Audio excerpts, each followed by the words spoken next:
tell you that this is a very pleasure, great honor for Willis and myself. We are glad that you are interested in what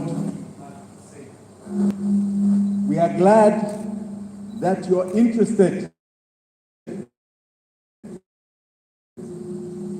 in your lives. We say over and over, the greatest illiteracy is the illiteracy of siasa. And siasa is an embodiment of both political and economic rights. So the greatest illiteracy has to do with your life. When you wake up, from when you were born to the day that you die. So it's good to see active young Kenyans, and I don't think you know your power. You are 78% of the population of this country. Mujipigia makofi. 78%. That is power galore, and you are not exercising it. There will come another time, or come and really chapa siasa. Today, I want to focus on something that is a burning issue. And this burning issue is an issue we must address now, because we are at a pivot point. A point maybe we may slide into a situation we will have no reverse gear. And it will be very damaging to our lives. Very damaging. Over the last 60 years, Kenya has had a particular economic model. And the result of it is a situation that we have today that we can no longer take. But before I get there, and before I go on, there's a short video I would like you to watch, because I'm very proud of the fact that you're committed to listening. You're committed to participating. That among you, you have leaders, you have aspirants. Tabitha, you got a very good group of people here. And you have stuck your neck out. You heard my deputy say that Tom Mboya, Martin Luther King, by the time they were his age, and he's 40 years old, having committed their life towards causes that have changed the history of Kenya and America. So I would like you to watch a 4-minute video, just so that you appreciate what you are participating in. Are you ready?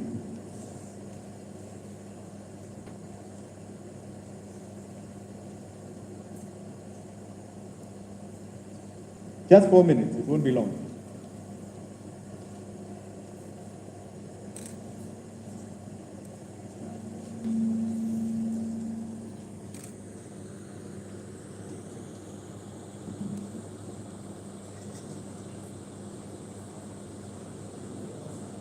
I thought they were IT savvy. That's why.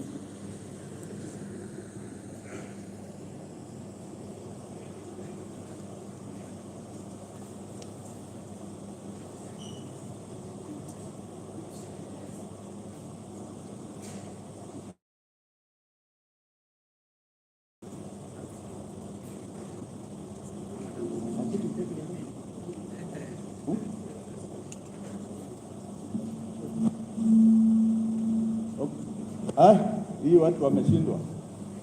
I think we move on. Sit there.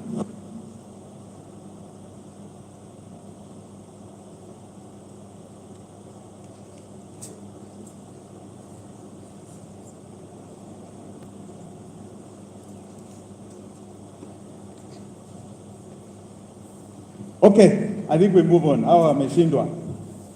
But it was principally, I wanted you to understand what you're doing.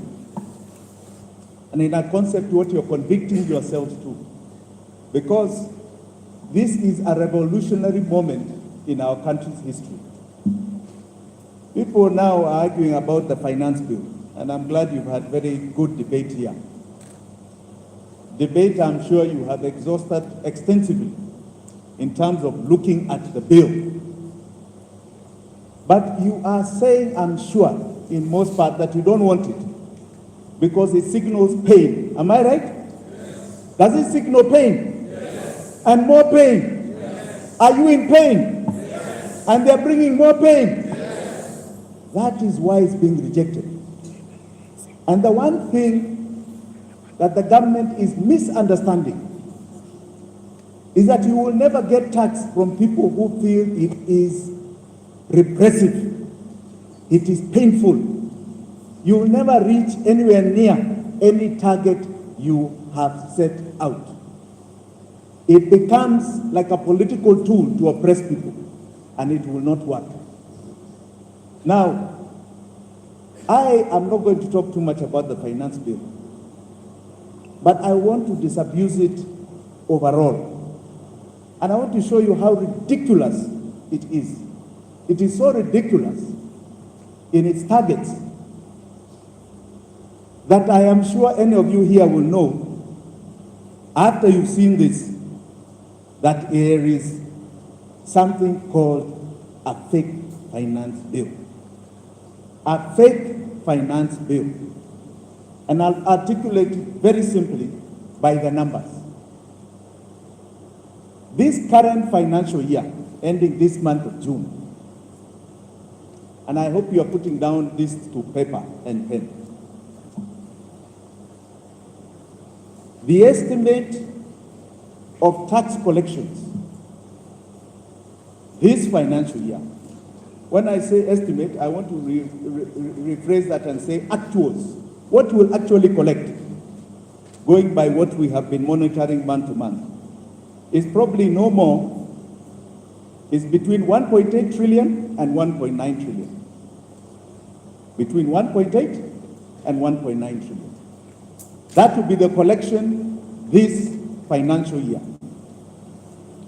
Now, when Mwai Kibaki got office, are you able to screen this? Sorry?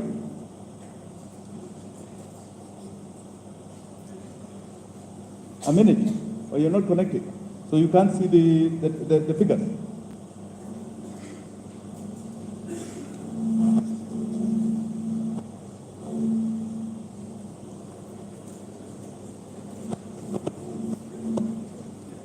Huh?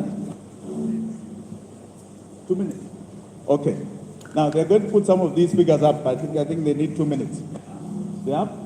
Okay. Now, when Mwai Kibaki took over, this is the year 2003 rather. I don't know I don't know how old you guys must have been. This is like 20 years ago. Huh? What were you, 5 years old or something? You were little kids. You were enjoying his free primary education. Now, when Mwai Kibaki took over, I don't know whether I can't see the figures very well here. 2002, 2003. Right. Can you see his tax collection? That is what Mwai Kibaki inherited from Daniel Toretich Arap Moi. A tax revenue of 210 billion shillings. Are we together? 20 years ago. Now, are you expanding it?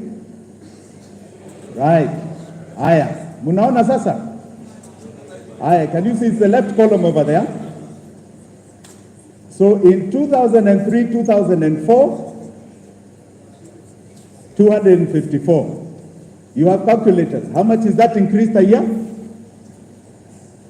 Huh? 24. Aya. 44. Very good. A good mathematician. 2004, 2005, 289. How much has that increased? Year on year. 35. Aya. See, muna calculate. Aya.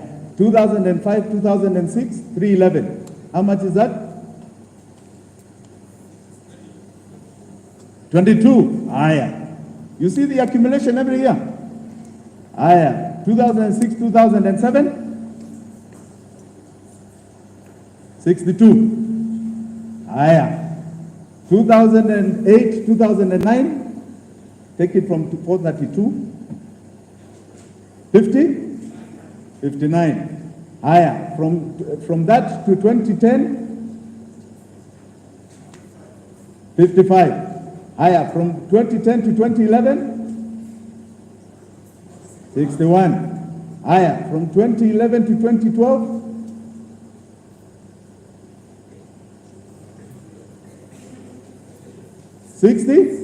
60. Higher, and from that to 2013,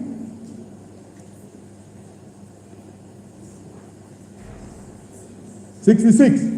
All right, tell me the highest year he has collected and quantity. Appreciation. 66.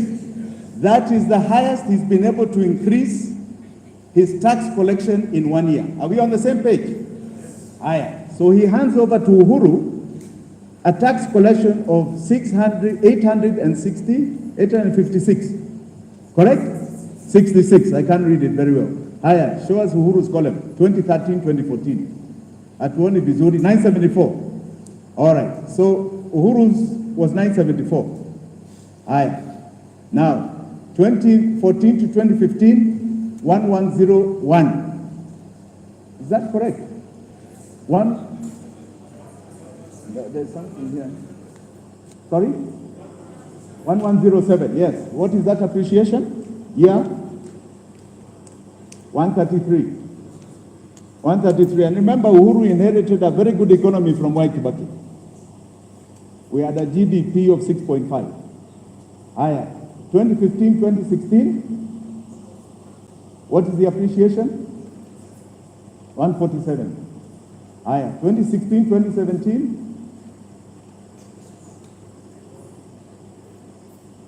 180. 186. Higher. 2017, 2018. 1525, 85. It's going down again. Higher. 2018, 2019, 179. Higher. 2019, 2010,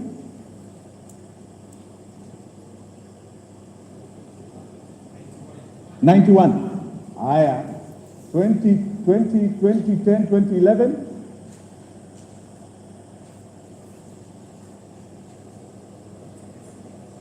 How much? Negative 12. Now, the figure at the bottom is an estimate, but put it at 1.8. That is what they're going to collect this year. That is what the estimate is, but the actuals will be 1.8. So put from 171.7 to 1.8. 1783 to 2022. What's the difference?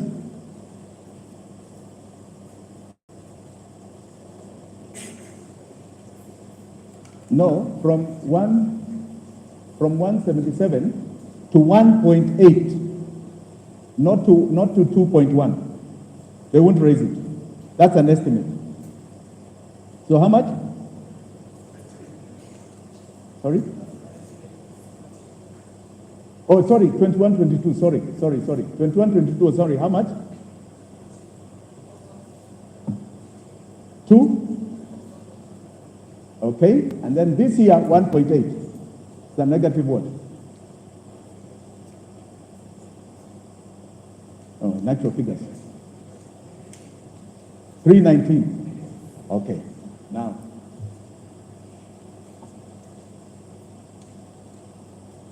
The financial bill is proposing the following figure.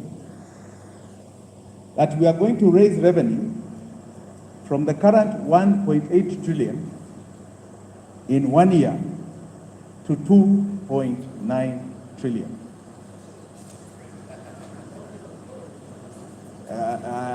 You've gone through the numbers. Please tell me kama hiyo ni miujiza ama ni nini? So in 1 year, for some reason or another, we are going to collect 1 trillion more. Do you believe it? Do you believe it? So why are you debating the finance bill? It is fake. It is fake. There's nothing there that has been printed that can be truthful if you have given an absurdity as a target. Am I correct? Am I correct? And that is where I end with the finance bill. And that is something I think you need to clearly understand. That when government puts its pen to paper and does not tell us the truth, they are committing a crime. A crime.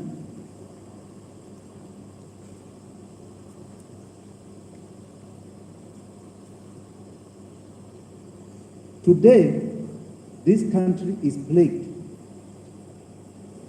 with this economic downturn for that one reason. For that one reason. I want you to take a pen again, because I think it's important you understand why even those who are sweating, those who are trying to earn some sort of living are finding it very difficult. Not because they are sweating less. Even as they are sweating more, they can't afford the very basics that we are talking about. Government is more or less something like 30 plus of our economy. But it is decided with the demand side economics that it is the driver of our growth and employment. So it is the biggest driver. Today, the biggest outflow of our taxes, I want you to take at 100 shillings. So put 100 shillings as total tax collection from KRA a year. Now I'll go to percentages. When Mwai Kibaki took over power 20 years ago, this country had a negative GDP of 1. We have never been there in our lives. Moi handed over, we were producing less as a country GDP. But by the time he handed over to Uhuru Muigai Kenyatta, we had a growth rate of 6.5,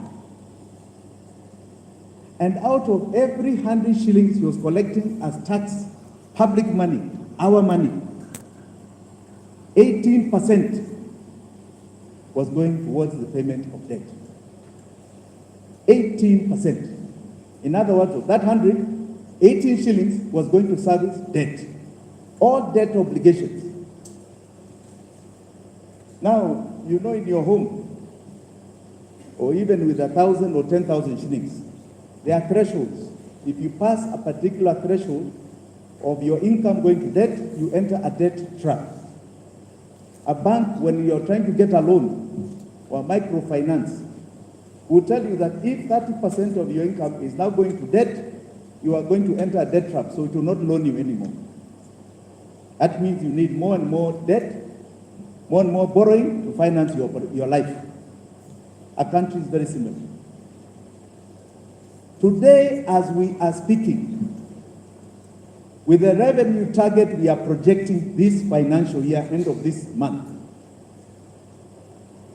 we are paying 1.4 trillion in debt servicing. It is the biggest outflow. 1.4 trillion is going out. And we are getting 1.8 in terms of revenue. I don't know your calculators. I want you to tell me what percentage that is.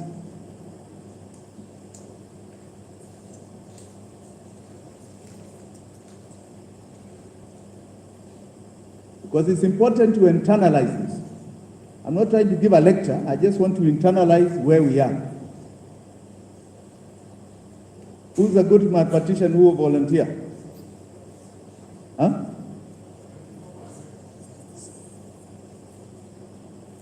67 is wrong. You're getting closer. Who's a good mathematician? 70? 77 point what? Right, give that man a clap. Oh lady, was it a lady? Who put that calculation? Stand up. Give him a big clap, that young man. Now, that is the amount of money of the 100 shillings, that are now going to our debt. So take 100 and you say, let us round it off to 80. Is that okay? So we say 80 shillings of our taxes has gone to debt. How much is the government left with? Now let me give you its expenditure. Revenue is what you call a first charge. Revenue, first charge is debt, counties, pension.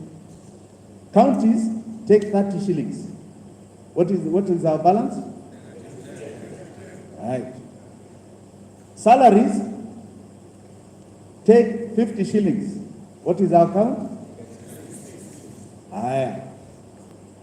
Pensions and police operations take another 30 to, let's say 30. What are we at?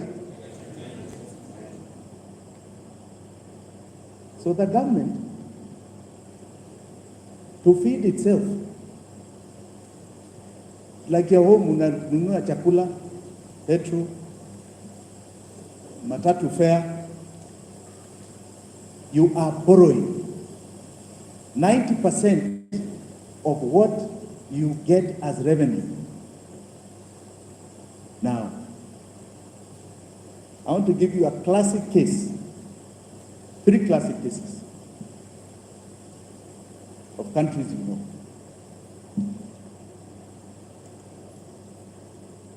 Sri Lanka. You saw the mess in Sri Lanka. Sri Lanka had reached a debt servicing of 90%, and people couldn't take it anymore. They went and removed the president and his government. Are you hearing?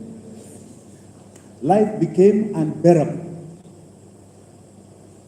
Lebanon is not too far from us, reached 80%. Life became unbearable and they toppled their government. In fact, 3 times. Are you hearing me? And then one that is closer to us called Ghana. Ghana reached 70% in December and said, hallelujah. Hatuna pesa, we can't pay this, we won't pay it, and we are defaulting. Tuko pamoja? And we are at what? 80%. So I want to tell you in very clear terms that our crisis is here with us. We are living it. And if you are not mentally aware, you will not be ready for what is going to happen to your lives. It's going to suddenly change dramatically. If you think you're having life hard now, in the not too distant future, it will be a shocker what's coming, because it will be all of a sudden.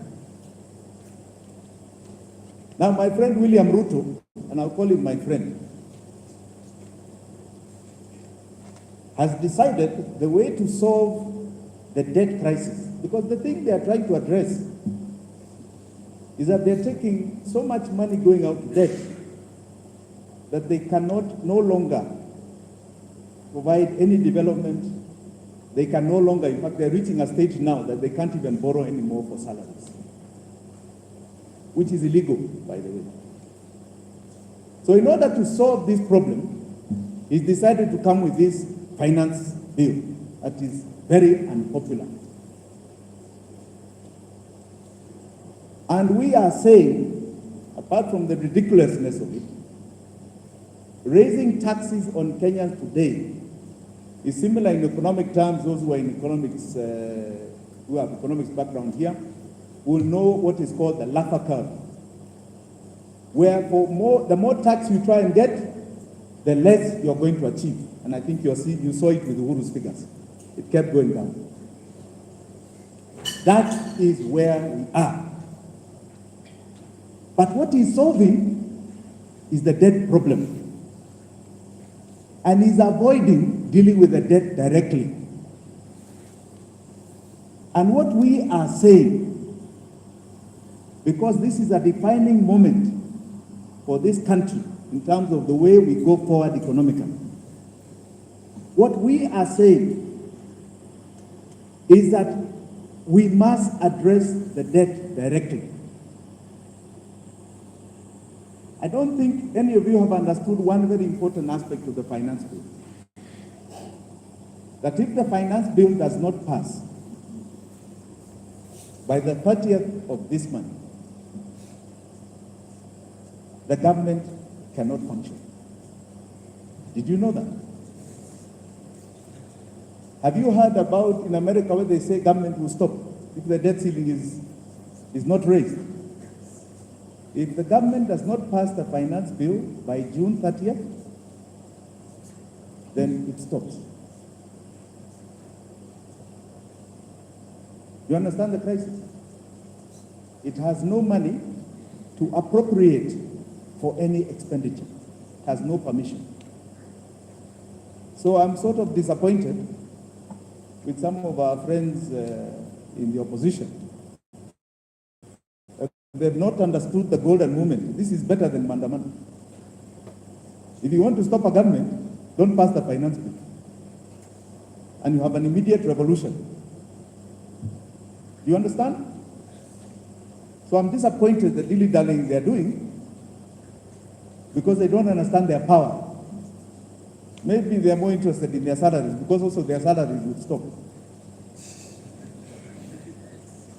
But the summation is, if you want a true revolution, stop the finance bill. That's it. The country can no longer sustain that government in power. That I can assure you. Now, our view, and it is a very well thought out view, is that we must address the debt. That is how we are going to deal with this revenue situation. And the way we propose to address it, there are three options. And I want us to take a vote today on the three options. Because this is one reason why I'm here. I want us to take this vote and a vote I will propose thereafter. When you take a vote, like you took a vote on the finance bill, when you take a vote on this, it is the voice of God. So please understand your power. There are three options. And the government really doesn't have any more leeway other than this. So in as much as they may pass the finance bill, all they are trying to do is kick the can down the road. There's no more road. No more tarmac. So this is going to come to a head no matter what they do. We are going to come back to this issue of debt. So in debt, there are three options. When you have reached our levels where 80% of our revenue is going towards paying debt, we are at what you call distress. And I think you've heard of the rating agency Moody's. I don't know whether you have the color chart. Moody's.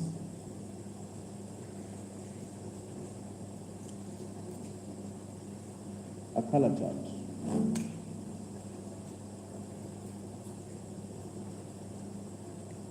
No? It's not there?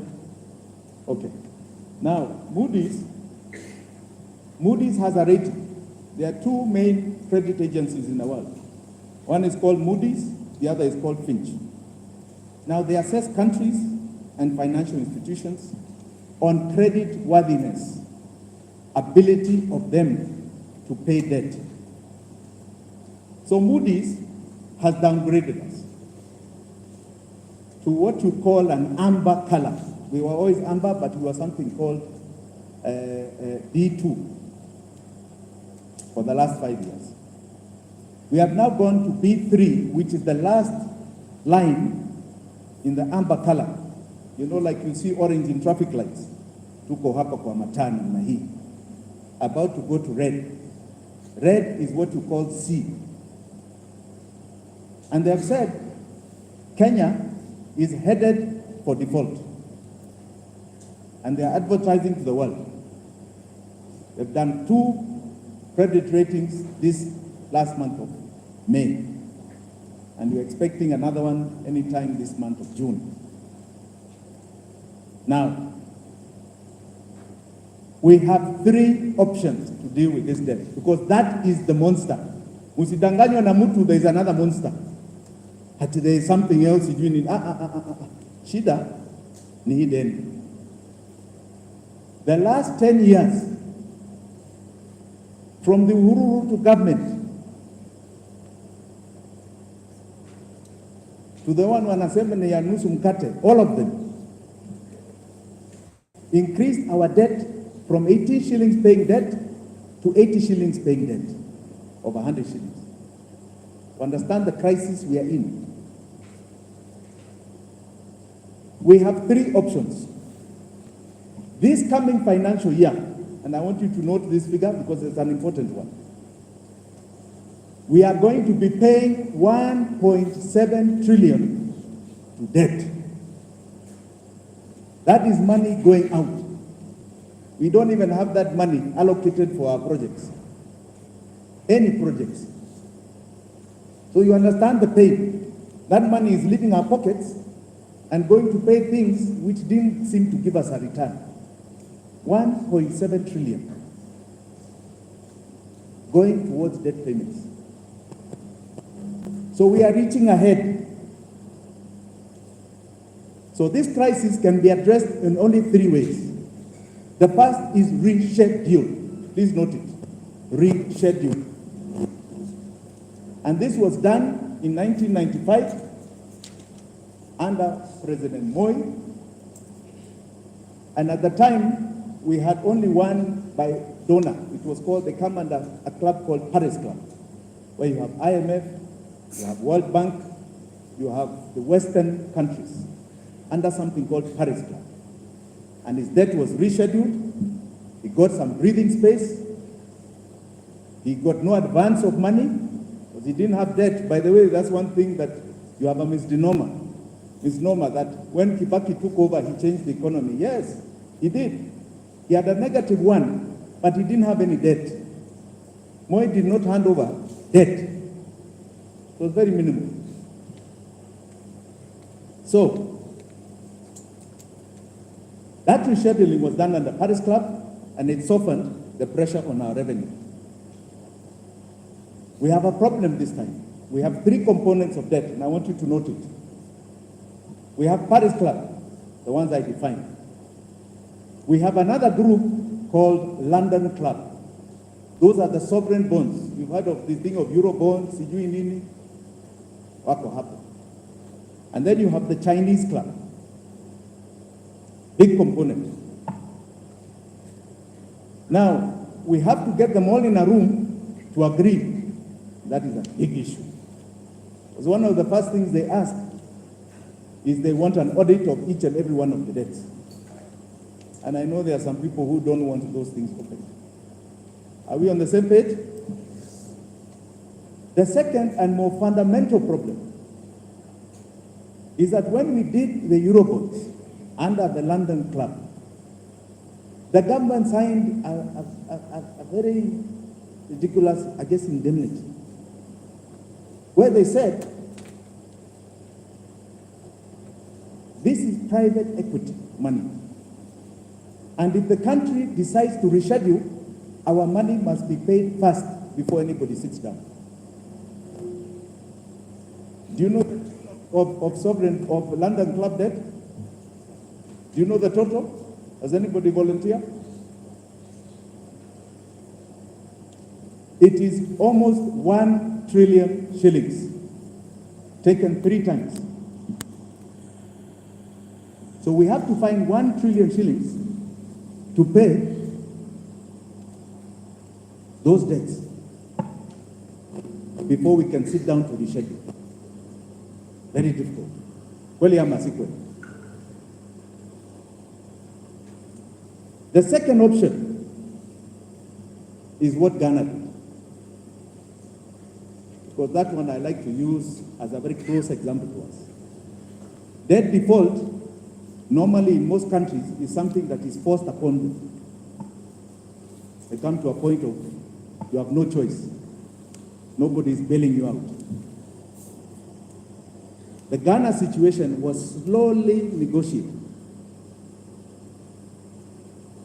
And in December, early December, the president of Ghana announced that they have debt issues. But he stood on a podium like this and he assured Ghanaians it will not hurt them. They should not worry. He even quoted a section in the Bible, I forget, Jeremiah something. You will not lose anything. And I can tell you, before Christmas, they had lost what you cannot imagine. Let me explain to you. What he said is that we are going through something called debt distress exchange, DDE. Please note it because you'll be hearing it. DDE, debt distress exchange. And he said, we are just exchanging bonds, domestic bonds, with our local banks and people who've invested in domestic bonds and bills. And it will not hurt you. What he did not advertise is that that exchange was also something called a haircut. So let's say you have a bond of $1 million shillings. The central bank, the government calls you and tells you, Sisi, we can't pay you $1 million shillings. You have to take 30% off. It's now worth 700.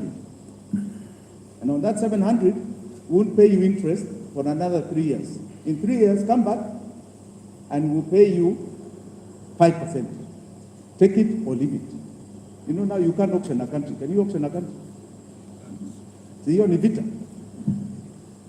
So people had to take it. But the next thing the bank said is that we are going to be insolvent. Then Kofro said, what is the solution? We have got to cut people's accounts the same way. So you wake up in the morning and your account is 10,000 shillings. Nakatwa, 30%. You find 7,000 shillings. Your M-Pesa, it has a little deposit, 30% in Enda. And you wonder, where did my money go? That was the only way they could save banks from closing their doors. And I have a lot of Ghanaian friends. And I can tell you, even today, they're asking me to go and talk to them because they don't understand what hits them. They don't understand. They're some of the cleverest people, but this is something they have not quite understood what is going on.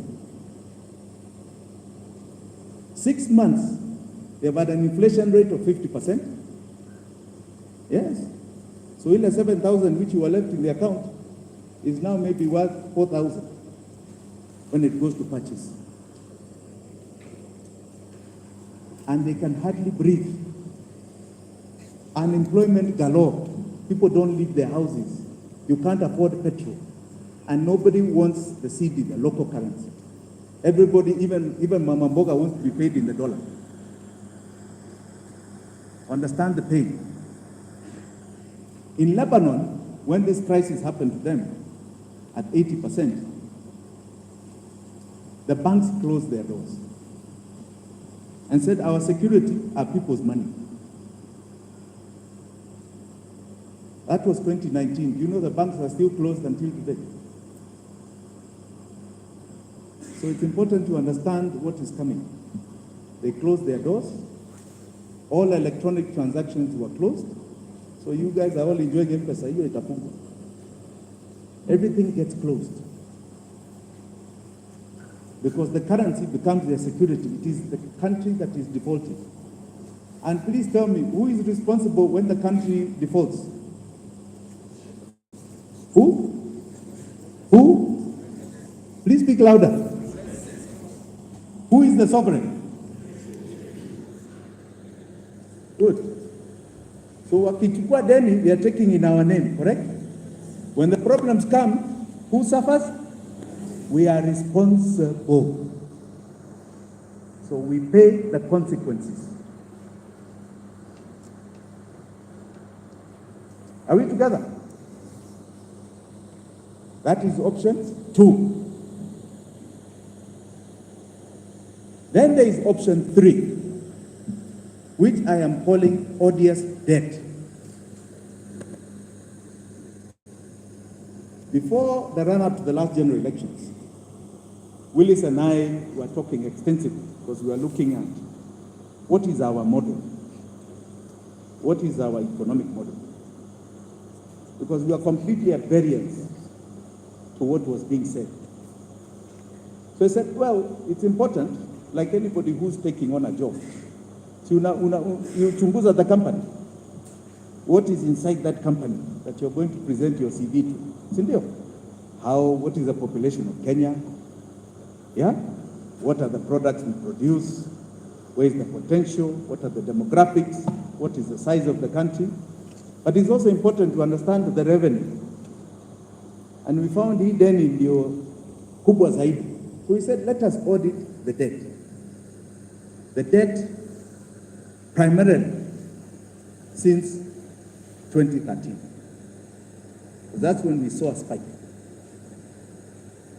Now, Mwai Kibaki, I want you to note this figure, handed over a debt, the one I was saying, 18 shillings. Debt servicing was going to, was 18% debt servicing. The debt was a total of 2.3 trillion shillings. Please note it.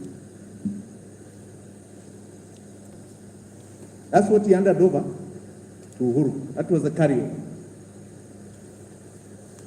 Now, before I go on, I want you to understand how great the 2010 Constitution was and is. For the first time in Kenya, our debt was very well anchored in our Constitution, and thus the Public Finance Management Act.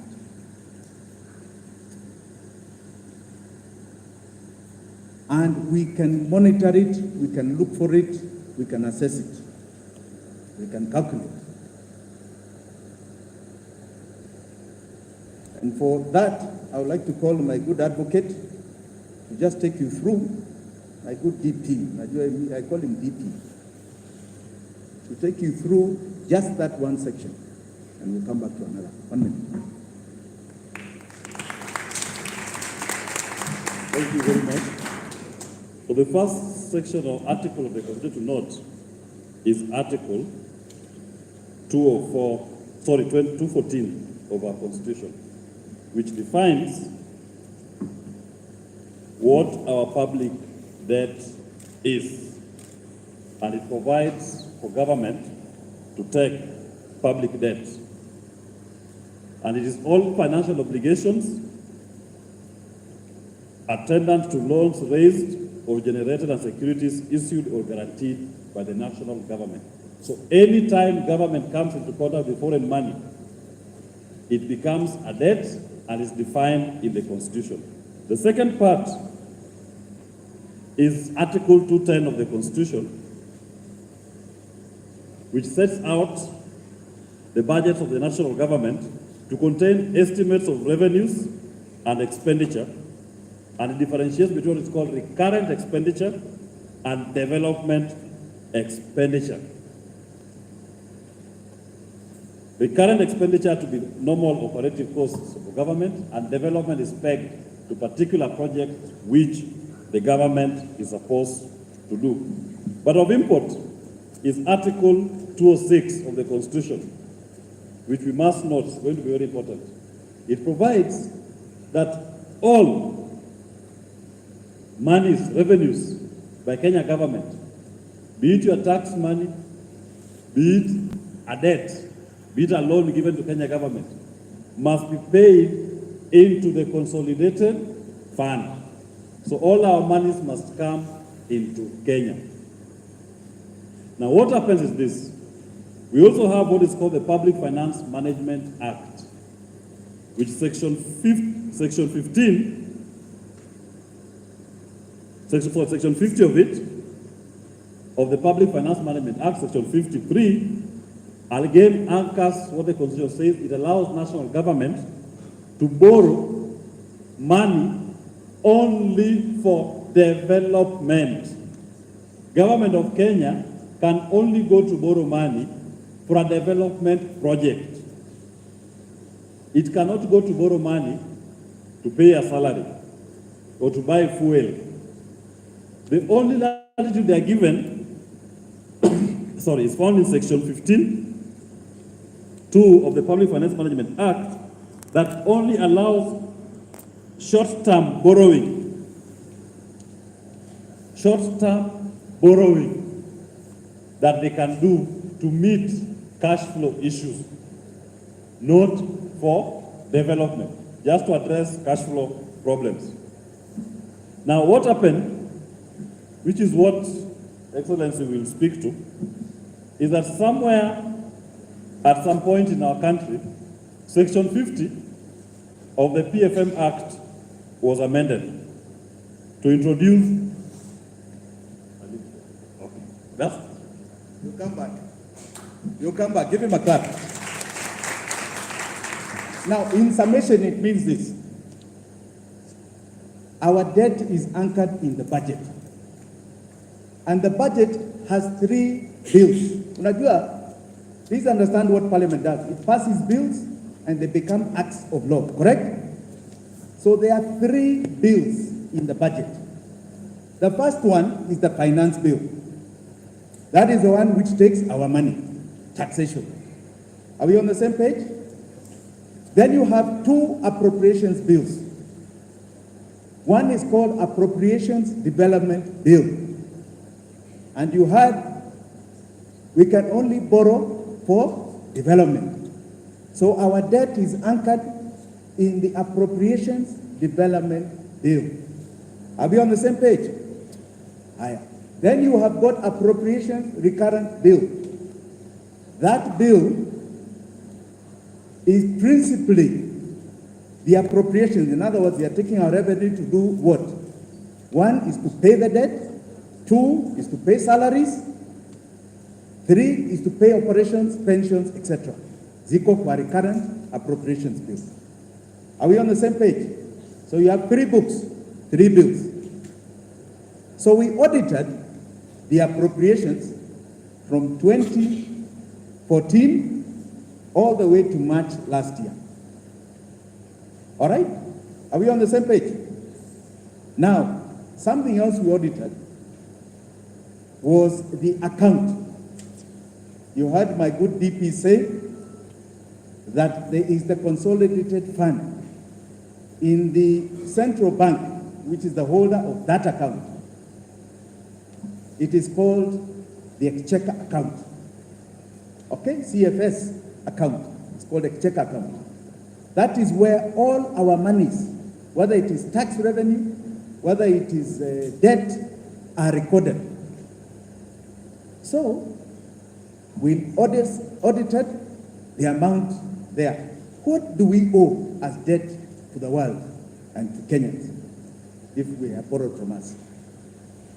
So, in the appropriations, can you put them up, please? I think there's a summary of the figure.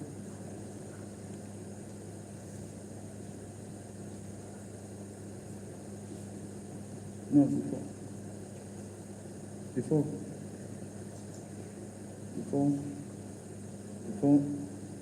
that one. Have you expanded?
So, let me try and read it for you.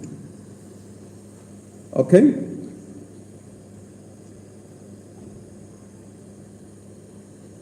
Now, between 2014 and 2018, the first term of Uhuru Muigai Kenyatta, public debt as per CBK data was showing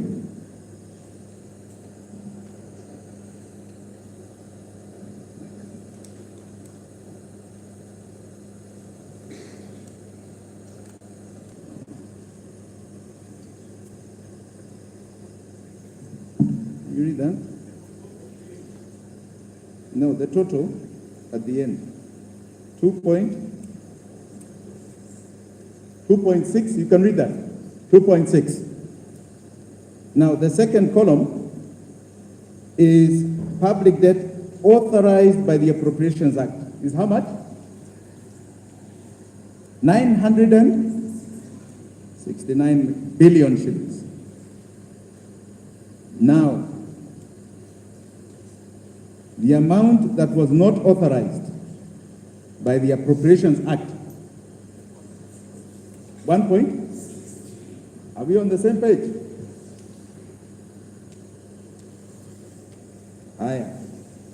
In the second term, what does it read?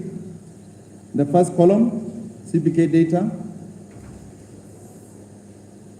Sorry? Right. And amount authorized in the appropriations? Amount not authorized? So take a summary at the end. So CBK data was showing that in the 2 terms of Uhuru Muigai Kenyatta, the total debt that he took was 6.1 trillion. Are we together? Of which our appropriations, in other words, Parliament, approved only 2 trillion. Are we together? The law only approved 2 trillion.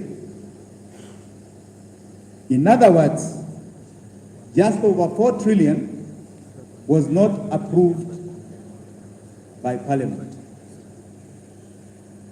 Are they not the sovereign's representative? Yes or no? Okay. Now I want you to understand how serious this is. In the appropriations, the books are very clear. It says how much debt in the appropriations development we are taking for a project. So there is what is called a board, line item. So it says Kenyans are going to, let's say it's a project for water in Kitui. It says Kenyan taxpayers are going to pay 500,000 shillings for that water project. Our contribution. Then they put, we are taking a loan from the government of India for another 500, right? To make the project 1 million. So the loan is stated, including where we are borrowing from. And that creates, for a ministry, an exchequer issue. So the ministry can draw on that to spend on the project. So anything that is not passed by Parliament did not go to a project. Are we together? It did not go for a project. So we looked at the account of Central Bank March last year, and it was reading 8.4, not even this 6.1, 8.4. So he said, what is it? So we saw the carryover of Mwai Kibaki's debt of 2.3. Are we together? So 6.1 plus 2.3 comes to 8.4. That was March last year. I hope you've noted 4 trillion we did not approve. Then we went to appropriations recurrent. Appropriations recurrent has a very good summary of how much we have paid to date from our revenue, taxes. What I was telling you about earlier, 80% and so on. Now, don't get tired. It's important you hear this one. And I want you to take this figure. Over the last 9 to 10 years, we have paid 5.6 trillion towards debt servicing. Umeshika hiyo, inclusive of interest. So we asked ourselves, when you look at the account, it's saying we owe 8.4. And we have paid 5.6. Why is this money not being credited?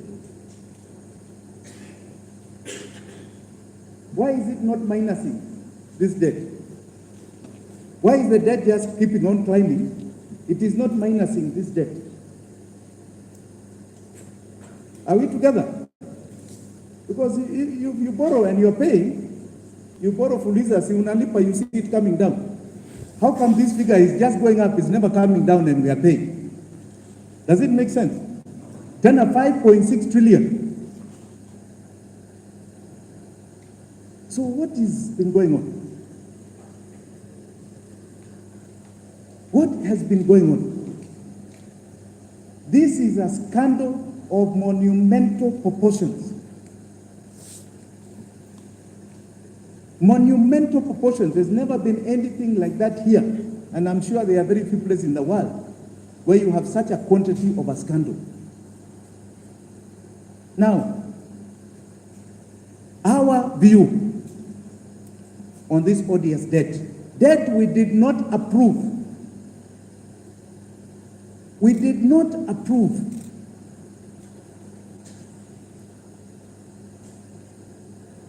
What happened in 2014, and I want you to understand where this ukora came from. In 2014, very mischievously, the government at the time amended the Constitution with an act in Parliament. How do you amend the Constitution with an act in Parliament? And for that, I want Willis to come again. Remember what I said earlier? Remember what we said about Article 206? All monies payable to Kenya government, be it tax, be it debt, is paid into consolidated fund. So it must all come into Kenya. So they amended the Public Finance Management Act, specifically Section 50, to introduce Section 57, which provides the Cabinet Secretary shall ensure that proceeds of any loan raised under this act are paid into the consolidated fund.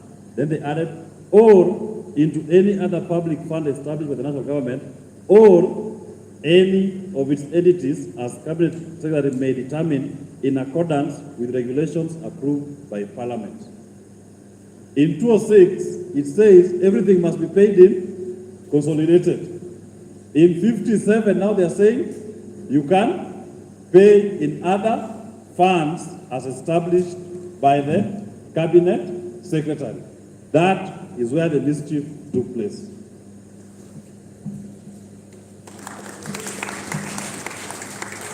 So, I don't know, Willis, you didn't read more of that section. Because it even says you can pay agents and commission agents without going through consolidated fund. You can pay who you want. The minister can decide who is going to receive that money. Have you heard such rubbish? They have actually amended the Constitution without coming back to us in a referendum. That's a referendum issue. A referendum issue where our monies go, where our taxes go. They're saying, Waziri, anaweza, you can just chora contrary to the Constitution. and said, give that agent, give who, give who. That's where the mischief began. 2014. And Willis, one other thing you did mention is that anything that is ultra vires to the Constitution is what? Null and void and illegality. Our assertion from our forensic audit of this debt, and I want you to take these numbers, 8.4 in March 2022,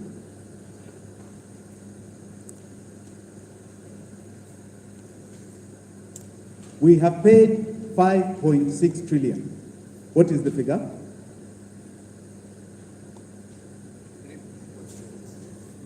Huh? 2.8 trillion.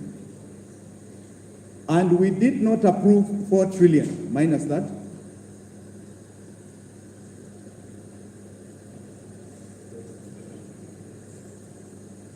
Who has got sums quickly? Not negative. Which means it's a positive one. It's the other way around. Yes. So it's what? Positive of? So we have overpaid our debts by 1.2 trillion. We owe nobody anything. In fact, they owe us money. Are we here? Clear? We owe nobody anything in this world. Anything as the sovereign. And we are being made to suffer here. We owe nobody anything.